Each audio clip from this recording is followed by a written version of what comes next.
Hi folks, welcome to this review where I'll cover the 2012 Black Flash edition of the Reconyx Hyperfire and the Bushnell Trophy Cam.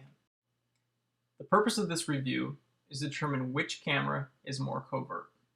First I'll look at why is it important to have a covert camera and what makes a trail camera covert. Next we'll get into the background. Here we'll cover why I completed this review. I have no affiliation with either camera vendor and I'm not into sales.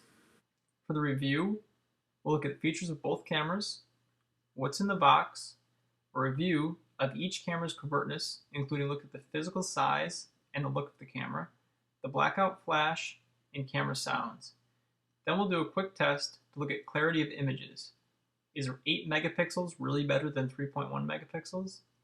Lastly, we'll summarize the pluses and minuses of each camera, and I'll make a recommendation on which one I think is the best one for you to purchase. Why is it important to have a covert camera? So last year while scouting a big buck, I was using an LED flash camera.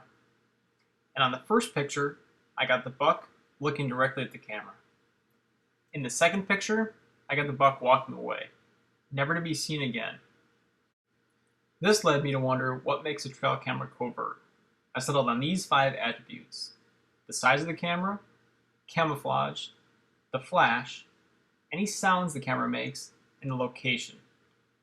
For the location of the camera, I usually place mine about 10 feet off the ground using 2 tree steps I'll screw in and then climb onto. This way it's not easily accessible by another person. And with that, we've covered the purpose, why it's important to have a covert camera, and what makes a trail camera covert. So why this review? Set up this review to understand how and why this buck was able to pinpoint the Reconyx HC600 camera. These pictures were taken at the end of the season last year. And as you can see, after purchasing a top-of-the-line covert camera, this buck was able to pinpoint the camera both day and night. With regard to the background, I've already stated that I'm not a salesperson and I'm not affiliated with either Bushnell or Reconyx. I've simply done this because I don't think there's any reviews that cover the covertness of the camera. Most of them focus on trigger speed, which is also important. But for my purposes, I was surprised to find that neither of these cameras were as covert as I originally was intended to believe. And with that, we've covered the background on this review. There's a few notable differences to compare when looking at the features.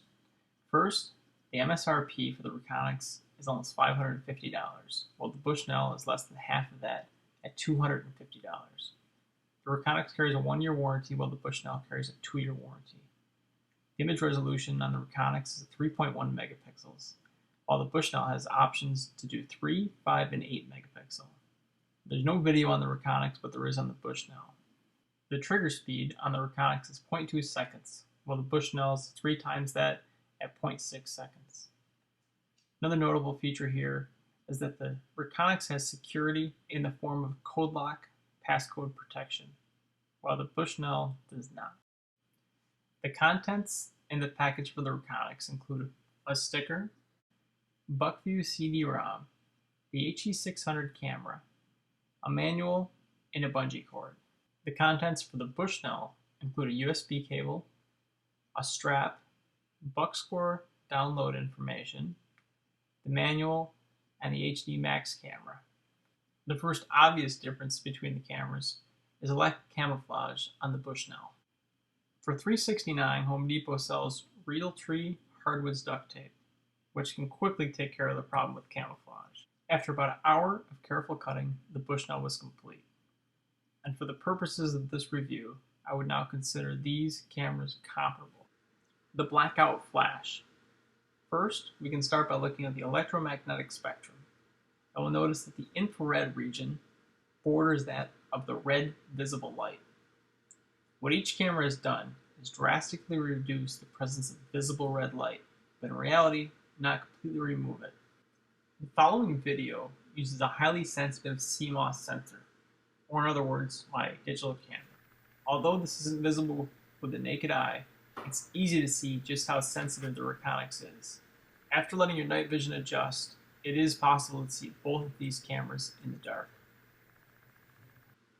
In reality, what's visible is a very faint red glow. But This might be why that buck was able to identify the camera in the dark. Camera sounds. Potentially the most disturbing of both cameras was the presence of sound during operations. Routinely, when the PIR was activated and the camera was on a different setting previously, the camera would make a sound. For example, if the PIR is activated in the daytime and the last photo was taken at night, then you hear a sound as the mechanism transitioned. Another sound only present on the Reconyx is a soft electrical buzz each time the high output covert IR is activated. The following sound is made as the Reconyx transitions from daylight to nighttime mode. The following sound is made when the Bushnell changes from daylight to nighttime mode. The following sound is made by the Reconyx when the IR is activated.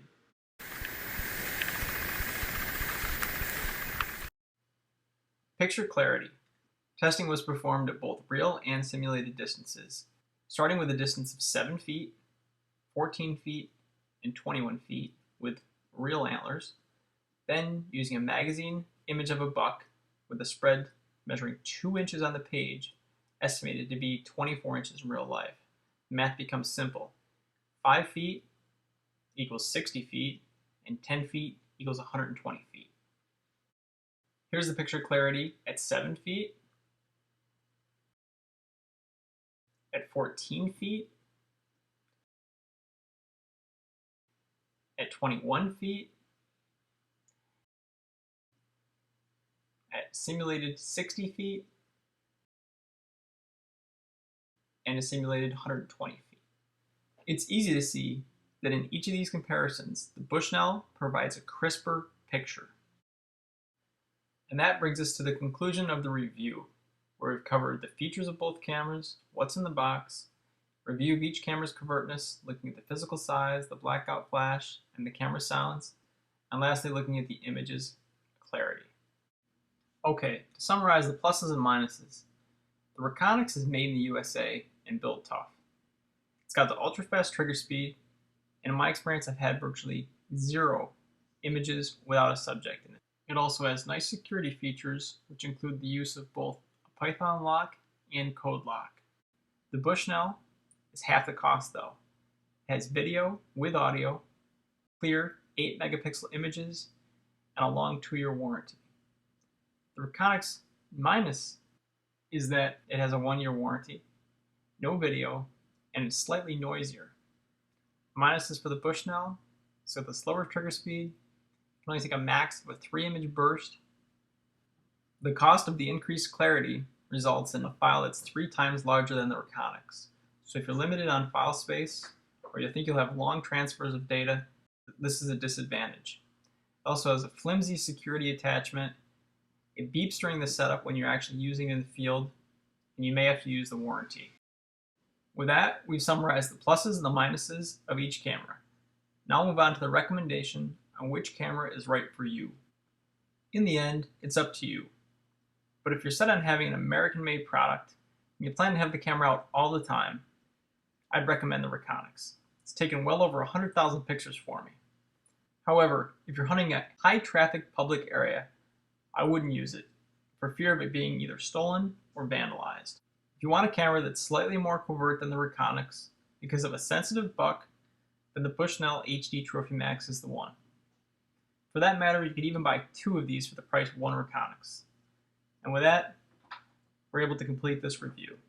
Thanks for your time, and good luck on the trail.